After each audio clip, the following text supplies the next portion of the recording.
Here's another blue alert.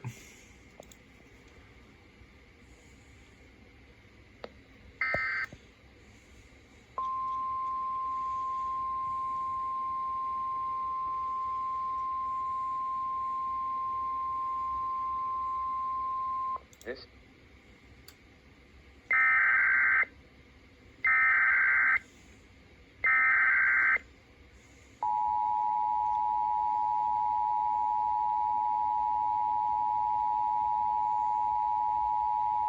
This is a cancellation of a blue alert that was issued on Thursday, April 29, 2021 at 5:38 p.m.